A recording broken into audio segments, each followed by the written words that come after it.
Good afternoon, everybody. Phil Simons here with Columbia Grain and your Friday afternoon weekly grain market recap. Well, this week was just another prime example of the importance of having your open good till cancel orders working really for anything, for basis contracts, hedge to arrive contracts, accumulator contracts, just straight up cash contracts, and some of our minimum price contracts as well. So be sure to get your orders out there working, because this week was just another prime example of the importance of taking advantage of the knee-jerk reactions that we continue to see. So I'm going to share my screen with you again here. We're going to go ahead and navigate to our favorite website, columbiagrain.com, and in the upper right-hand corner, if we navigate to the Producer Solutions tab, we can take a look and see what was actually going on this week. But really, this week was really centered again around continued tensions remaining high, really in the Middle East. So again, we did see some really key knee-jerk reactions to the marketplace, primarily in the commodity complex. When we take a look at, again, what we were seeing for export sales here coming out yesterday, actually had a fairly decent round of sales for really everything for corn, wheat, and for soybeans. Soybeans actually had a pretty impressive week last week with 50.4 million bushels sold. Corn came in at 34.7, and all wheat at 23.3. Again, when we take a look at the wheat by class, spring wheat was at 4.9 million. For last week. Hard red winter wheat was at 1.4.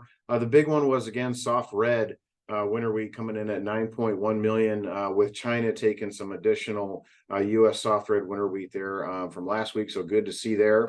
Soft white had a pretty good week last week as well, with 7.8 million bushels sold.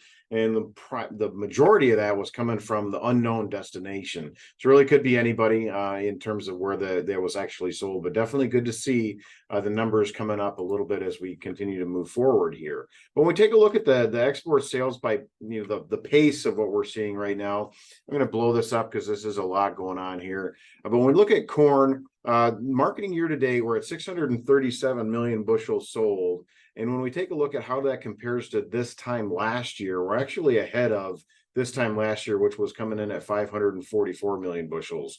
So it's nice to see that's actually beating where we were last year at this time. When we take a look at soybeans, though, just the exact opposite of that. The marketing year-to-date sales for soybeans are coming in at 767 million bushels marketing year-to-date. We compare that to where we were last year at this time, we were over 1 billion bushels there. So definitely quite a difference there in terms of that we're not actually meeting the expectations for where we should be or where we had been.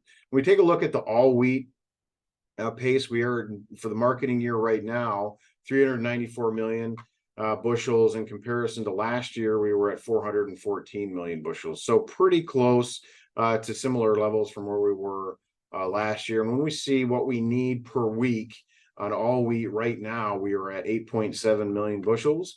And this week coming in at 23.3 was definitely beating where we need to be in order to get to the USDA estimates of 700 million bushels, again, for all wheat. But when we really continue to see what was going on here this week, again, just the tensions in the Middle East really took center stage here. And it felt like we actually were going about 1 million miles an hour, quite honestly, in the futures markets.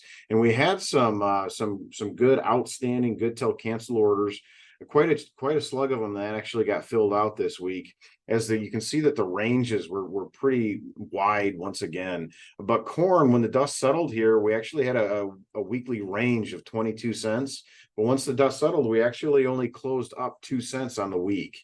In soybeans, we had an overall weekly range of 39 cents. In the weekly change, we actually were able to hold on to 22 cents of that range. In Kansas, we actually had a 25-cent range. We only changed up by 2 cents here when the dust settled today. So again, just really highlighting the importance of getting those orders out there and working. When we look at Chicago wheat, the weekly range was 36 cents. And the weekly change, we were actually only able to hold on to 6 cents of the actual overall gain. When we look at Minneapolis, finally, here we see that the weekly range was 25 cents there, actually able to hold on to 8 cents. For a net gain on the week here. But again, just really trying to highlight the importance of getting your orders out there and working, just because of the the knee-jerk reactions that we continue to see in the markets, especially when we realize that we're in the middle of corn and soybean harvest. When we get gifts like this, is definitely worthwhile to take advantage of, especially looking out the curve. When we look out to next year's crop, primarily, the 24 crop for corn and beans and for wheat, and we look out to even the 25 crop for corn and beans and some wheats as well. Be sure to get your orders out there and working, because they do work for you day and night, regardless of what you're doing. Other than that, that's about it. We're going to go ahead and wrap everything up here. I want everybody to have a great weekend. And remember, if you can drink it, don't trade it. Have a great weekend, everybody. We'll talk with you next week.